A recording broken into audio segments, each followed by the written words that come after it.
Good morning students. आज हम आपको 11th क्लास का लेसन 15 डाक एवं टेलीकॉम सेवाएं एवं संदेशवाहन सेवाएं बिजनेस में कराएंगे। इस चैप्टर में हम डाक और टेलीकॉम सेवाओं और संदेशवाहन सेवाओं के बारे में अर्थात ऐसी सेवाओं के बारे में बताएंगे जिन्हें हम अपने संदेशों को एक स्थान से दूसरे स्थान पर पहुंचाने के लिए प्रयोग करते हैं। संदेशवाहन के आधुनिक माध्यमों ने पूरे संसार को एक सांसारिक गांव में बदल दिया है। यानी आज के जितने भी संदेश पहुंचाने के जो साधन हैं उनके माध्यम से पूरा विश्व जो है एक कमरे में सिमट कर रह गया है। आज विश्व के किसी भी कोने में बैठे व्यक्ति से हम लाइव बात कर सकते हैं, सीधे बात कर सकते हैं। देखिए, वाणिज्य के अंतर्गत व्यापार और व्यापार की सहायक क्रियाएं शामिल होती हैं। ये पीछे हमने आपको फर्स्ट सेकंड चैप्टर में बताया। संदेशवाहन यानी संदेश के साधन व्यापार की एक मुख्य सहायक क्रिया है। इसके माध्यम से वस्तुओं और सेवाओं के बारे में पूछताछ की जाती है, आदेश दिए जाते हैं, शिकायत और सुझाव दिए जाते हैं तथा व्यावसायिक लेन देनों को अंतिम रूप दिया जाता है। यानी यही वो साधन है जिनके माध्यम से हम, मान लीजिए कोई सप्लायर है, उससे पूछताछ करते हैं कि भाई उसका माल किस प्राइस पर हमें मिलेगा, ठीक है, कब वो मिलेगा। इसी प्रकार जो है सेलर भी हमसे माल के बारे में बात कर सकता है कि आपको कितना माल चाहिए, किस क्वालिटी का चाहिए, किस प्राइस पर चाहिए। तो संदेशवाहन के माध्यम जो है हमारी व्यापार में सहायता करते हैं। प्रत्येक व्यावसायिक संगठन एक मानव समूह के रूप में होता है जिसकी स्थापना कुछ विशेष उद्देश्यों को प्राप्त करने के लिए की जाती है। यानी हर व्यवसाय की स्थापना कुछ न कुछ उद्देश्यों को ध्यान में रख के की जाती है। इन उद्देश्यों को प्राप्त करने की संभावना विभिन्न मानवीय क्रियाओं के उचित तालमेल पर निर्भर है। यानी एक संस्था के उद्देश्यों को तभी प्राप्त किया जा सकता है जब विभिन्न लोगों की जो क्रियाएं हैं उनमें आपस में कोऑर्डिनेशन हो, तालमेल हो। संगठन में काम करने वाले प्रत्येक व्यक्ति का कार्य किसी अन्य व्यक्ति के कार्य के साथ जुड़ा होता है, अर्थात सभी व्यक्तियों की क्रियाओं में आपसी संबंध होता है। विभिन्न व्यक्तियों की क्रियाओं में उचित संबंध स्थापित किए जाने के लिए विचारों का आदान प्रदान आवश्यक है। यानी जहाँ भी जिस भी संस्था में एक से ज़्यादा व्यक्ति काम करते हैं वहाँ पर उन व्यक्तियों के द्वारा किए गए काम की सफलता इस बात पर निर्भर करती है कि उन लोगों के बीच में कितना अच्छा तालमेल है, कोऑर्डिनेशन है, जो कि संदेशवाहन के द्वारा ही संभव है। किसी विषय पर मात्र विचार कर लेना ही पर्याप्त नहीं है। यानी हम केवल किसी विषय पर सोचते रहें यही पर्याप्त नहीं है, बल्कि उस विचार को सार्थक यानी सफल बनाने के लिए उसे दूसरे लोगों के सामने कहना भी होता है। और जब हम ऐसा कर रहे होते हैं तब संदेशवाहन की प्रक्रिया गति में होती है। जैसे मैं आपको बता रहा हूं तो ये संदेश है, अतः अन्य व्यक्तियों को अपनी बात कहना ही संदेशवाहन है। तो अब इसके आगे हम पढ़ते हैं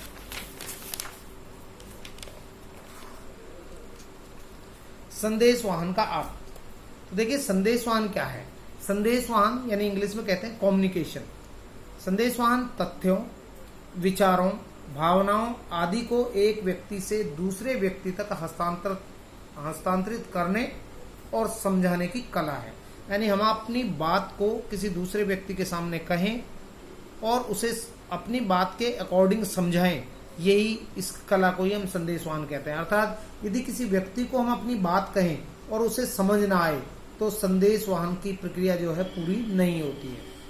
ठीक है, जैसे हमने किसी को कहा कि भाई आप बाजार जाइए, आप पढ़िए, और उस व्यक्ति को वो बात समझ में भी आ गई कि मुझे पढ़ने के लिए या बाजार जाने के लिए कहा जा रहा है, तो आपकी संदेशवाहन का जो कार्य है वो पूरा हो जाता है। लेकिन आपने जो कहा दूसरे को समझ में नहीं आया तो वो संदेशवाहन नहीं है। हाँ, यहाँ एक बात ध्यान रखना चाहिए कि आपने कहा कि आप पढ़िए, सामने वाले को वो बात समझ में आ गई कि पढ़ने के लिए कहा जा रहा है, लेकिन वो पढ़ता नहीं है, तो वो उस पर क्रिया करे या ना करे, लेकिन आपका संदेशवाहन का कार्य पूरा हो जाता है। संदेशवाहन की प्रक्रिया को पूरा करने के लिए बात पर विश्वास करना और उससे सहमत होना जरूरी नहीं है। अर्थात वो व्यक्ति जिसको आपने पढ़ने के लिए कहा है वो पढ़े, ये कोई जरूरी नहीं है, मात्र समझ लेना ही पर्याप्त है। हाँ, उसने इतना जान लिया कि आप उसको पढ़ने के लिए कह रहे हैं। संदेशवाहन के माध्यम देखिए, संदेशवाहन के जो माध्यम होते हैं उनको दो भागों में बांटा गया है। एक कुछ प्राचीन माध्यम होते थे, परंपरागत माध्यम, और कुछ आधुनिक माध्यम है। प्राचीन माध्यमों में पत्राचार, तार, टेलीफोन, यूपीसी, पंजीकृत डाक, पार्सल और स्पीड पोस्ट, ये पुराने समय से चले आ रहे हैं। आधुनिक माध्यम में कोरियर सेवाएं आप समझते हैं, और इलेक्ट्रॉनिक सेवाएं कुछ जैसे फैक्स मशीन या फैक्स करते हैं हम, इंटरनेट या ईमेल, ये आधुनिक साधन है जिनके माध्यम से हम अपने संदेश को एक व्यक्ति से दूसरे व्यक्ति तक और एक स्थान से दूसरे स्थान तक पहुंचाते हैं। आज इन्हीं के बारे में हम जानेंगे। तो सबसे पहले बात करते हैं परंपरागत माध्यम, यानी संदेशवाहन के प्राचीन माध्यम कौन कौन से थे। तो यहाँ आप देख रहे हैं परंपरागत माध्यम में संदेशवाहन के कुछ माध्यम ऐसे हैं जो बहुत समय से प्रचलन में है, अर्थात बहुत लंबे समय से चले आ रहे हैं। इन माध्यमों को डाक सेवा के नाम से जाना जाता है। ये निम्नलिखित है। तो डाक सेवाएं, भारत में डाक सेवाओं का प्रचलन की कुछ कहानी इस प्रकार है। देखिए, डाक सेवाओं की शुरुआत भारत में 1837 में हुई। डाक विभाग की स्थापना 1854 में हुई। रेल के द्वारा डाक भेजना जो है वो 1907 में स्टार्ट हुआ। वायुयान द्वारा डाक सेवा की शुरुआत 1911 में हुई, और शीघ्र डाक यानी स्पीड पोस्ट जो है वो 1986 में स्टार्ट हुई। अब इनको हम डिटेल में स्टडी करेंगे।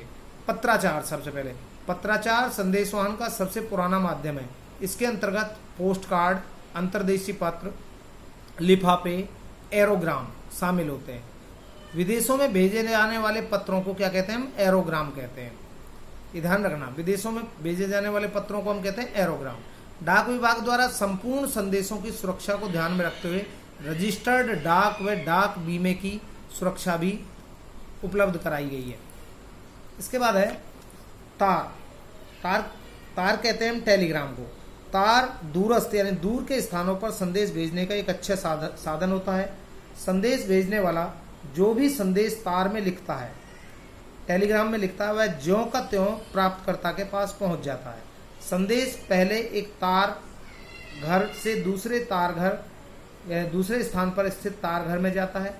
वहां से तार घर का कर्मचारी संदेश को प्राप्तकर्ता के पते पर पहुंचा देता है। तार का खर्चा संदेश में लिखे गए शब्दों के यानी वर्ड्स के हिसाब से लगता है, इसलिए ये ध्यान रखना चाहिए कि कम से कम शब्दों में संदेश भेजा जाए। यानी टेलीग्राम में जो खर्चा आता है संदेश भेजने का, वो जो है शब्दों के अनुसार आता है। जितने आप शब्द लिखेंगे उसके अकॉर्डिंग ही आपको खर्चा वहन करना पड़ेगा।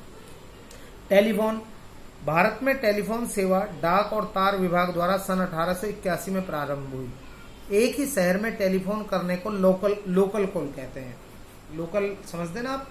तो लोकल कॉल कहते हैं जब एक ही शहर में हम टेलीफोन करते हैं, और एक शहर से दूसरे शहर में जब हम टेलीफोन करते हैं तो उसको ट्रंक कॉल कहते हैं। आजकल एसटीडी यानी सब्सक्राइबर ट्रंक डायलिंग और आईएसडी इंटरनेशनल सब्सक्राइबर डायलिंग सुविधाएं भी उपलब्ध है। अर्थात हम अपने देश में भी और देश से बाहर भी टेलीफोन कर सकते हैं। इन सुविधाओं के उपलब्ध होने पर अब एसटीडी के माध्यम से दूसरे शहरों में और आईएसडी के माध्यम से दूसरे देशों में टेलीफोन पर बातचीत कर सकते हैं। देश विदेश में अतिशीघ्र संदेश भेजने के लिए टेलीफोन सबसे अच्छा माध्यम है। आजकल टेलीफोन सेवा विदेश संचार निगम यानी बीएसएनएल और भारत संचार निगम यानी बीएसएनएल आदि के द्वारा प्रदान की जा रही है। अधिकतर व्यावसायिक संदेश जो है टेलीफोन पर ही भेजे जाते हैं। इसके बाद है यूपीसी। यूपीसी का पूरा नाम अंडर पोस्टल सर्टिफिकेट है। इसका अभिप्राय उस डाक प्रमाण पत्र से है जो डाकघर द्वारा पत्र को डाक में डालने के प्रमाण के रूप में जारी किया जाता है। जब हम सामान्य पत्र डाक में डालते हैं तो डाकघर कोई रसीद हमें नहीं देता है। जब हम बॉक्स में डालते हैं तो उसके लिए हमें कोई रसीद नहीं मिलती। लेकिन यदि प्रेषक यानी भेजने वाला ये चाहता है कि उसे उस बात के प्रमाण के रूप में रसीद मिले, यानी जो आप डाक भेज रहे हैं अगर आप ये चाहते हैं उसके बदले में आपको एक कोई रसीद दी जाए जो इस बात का प्रूफ हो कि आपने पत्र भेजा है, तो आपको एक रसीद प्राप्त होती है कि उसने वास्तव में पत्र डाक में डाला है, तो वह निर्धारित फीस देकर डाक खाने में से रसीद ले सकता है। लेकिन इसके लिए आपको कुछ पे करना पड़ता है। यह प्रमाण पत्र लेने के लिए प्रेषक यानी भेजने वाले को एक कोरे कागज पर प्राप्तकर्ता व स्वयं का पूरा पता लिखना होता है। जिसको भेज रहे हैं आप उसको उसका एड्रेस और अपना एड्रेस, और उस निर्धारित राशि की डाक टिकट लगानी होती है। डाकपाल यानी पोस्ट मास्टर जो होता है उस पर अपनी मोहर लगाकर भेजने वाले को वापस कर देता है। यह रसीद संदेश वाहन के बारे में होने वाले झगड़े के लिए इस बात का प्रमाण होती है कि पत्र वास्तव में डाक में डाला गया है। इसके बाद एक होती है रजिस्टर्ड पोस्ट, पंजीकृत डाक। इसका अभिप्राय उस डाक सुविधा से है जिसके अंतर्गत यह सुनिश्चित किया जाता है कि डाक वास्तव में प्राप्तकर्ता के पास पहुंच गई है, अन्यथा यह प्रेषक के पास वापस आ गई। नहीं, इसमें जो रजिस्टर्ड होती है या तो रिसीवर उसको रिसीव कर ले, अन्यथा वो वापस आपके पास आ जाएगी। यह पत्र पंजीकृत व्यय के रूप में अतिरिक्त डाक टिकट लगाकर डाकखाने में दिया जाता है। इस पर टिकट लगती है अर्थात खर्चा लगता है। पत्र प्राप्त करते ही डाकखाने द्वारा प्रेषक को एक रसीद दी जाती है जो उसके पास डाक भेजने के प्रमाण के रूप में होती है। सामान्य डाक व पंजीकृत डाक में भेद करने के लिए इस पर पंजीकृत डाक लिख दिया जाता है। पहले वाले पे नहीं लिखा जाता बल्कि इस पर लिख दिया जाता है। यदि प्रेषक चाहता है कि उसे इस बात की सूचना प्राप्त हो कि पत्र वास्तव में प्राप्तकर्ता के पास पहुंच गया है या प्राप्त कर लिया है, तो डाकखाने द्वारा एक और सुविधा उसे दी जाती है। प्राय पंजीकृत डाक प्राप्तकर्ता को उसके एक पोस्टल पेपर पर हस्ताक्षर लेकर उसे दे दी जाती है। परंतु यानी रजिस्टर्ड डाक जब आपके पास आती है, आप मान लीजिए आप प्राप्त करता है तो आपके साइन वो ले लेता है, परंतु इस बात की कोई सूचना प्रेषक को नहीं भेजी जाती जब तक कि विशेष रूप से वह इसकी मांग ना करे। यानी अब मान लीजिए भेजने वाले आप हैं, तो अगर आप ये देखना चाहते हैं कि भाई हमारी डाक पहुंची या नहीं पहुंची, तो ही आपको वो प्रमाणित करेंगे, तो ही उस रूप को दिखाएंगे। यदि प्रेषक डाक प्राप्ति की वापसी जानकारी चाहता तो उसे पत्र के साथ एक्नॉलेजमेंट ड्यू कार्ड भी भेजना होगा। इस कार्ड पर डाक की सुपुर्दगी लेते समय प्राप्तकर्ता हस्ताक्षर कर देता है। इस हस्ताक्षरित कार्ड को डाक द्वारा प्रेषक के पास भेज दिया जाता है। यह कार्ड सभी डाकघरों में उपलब्ध होता है। प्रेषक इस पर अपना पूरा पता लिखकर इसे पत्र के साथ लगा देता है, यानी नत्थी कर देता है, संलग्न कर देता है। इस पत्र के ऊपर जो है रजिस्टर्ड पोस्ट विद एडी लिखा हुआ होता है। पार्सल डाक, इसका अभिप्राय डाक सुविधा के उस प्रकार से है जिसके अंतर्गत वस्तुएं देश और विदेश में भेजी जाती हैं। माना कि हम अपने मित्र को एक मोबाइल फोन भेजना चाहते हैं, मान लीजिए हम अपने दोस्त को एक मोबाइल फोन भेजना चाहते हैं जो पास के ही किसी शहर में रहता है। इस उद्देश्य के लिए हम पार्सल डाक सेवा की मदद ले सकते हैं। इस सेवा के अंतर्गत विशेष आकार व वजन के पार्सल अन्य स्थानों पर भेजे जाते हैं। डाक व पार्सल के वजन पर निर्भर करता है, यानी खर्चा कितना लगेगा ये इस बात पर डिपेंड होता है कि आपका पार्सल कितने वेट का है। देश के अंदर और देश के बाहर भेजे जाने वाले पार्सल पर अलग अलग डाक का खर्चा लगता है। इसके बाद होती है स्पीड पोस्ट। इसका अभिप्राय डाक सुविधा के उस प्रकार से है जिसके अंतर्गत डाक अतिशीघ्र प्राप्तकर्ता के पास पहुंचाई जाती है, यानी इसमें स्पीड से जो है आपका संदेश आपके रिलेटिव या प्राप्तकर्ता तक पहुंचाया जाता है। इस सुविधा के अंतर्गत डाकखाने द्वारा निर्धारित समय पर व गारंटी के साथ डाक की सुपुर्दगी सुनिश्चित की जाती है। पत्र, प्रपत्र व पार्सल सभी को तीव्र गति से प्राप्तकर्ता के पास भेजा जाता है। यह सुविधा कुछ विशेष डाकघरों पर ही उपलब्ध होती है। तीव्र डाक पर सामान्य डाक से अधिक व्यय लगता है, यानी इस पर जो स्पीड पोस्ट होती है उस पर खर्चा कुछ ज़्यादा लगता है तथा दूरी के अनुसार जो खर्च है वो अलग अलग होता है।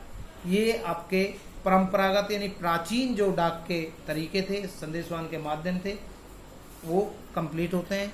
नेक्स्ट टॉपिक आपको यानी आधुनिक माध्यम जो है संदेशवाहन के नेक्स्ट वीडियो में कराएंगे। थैंक्स।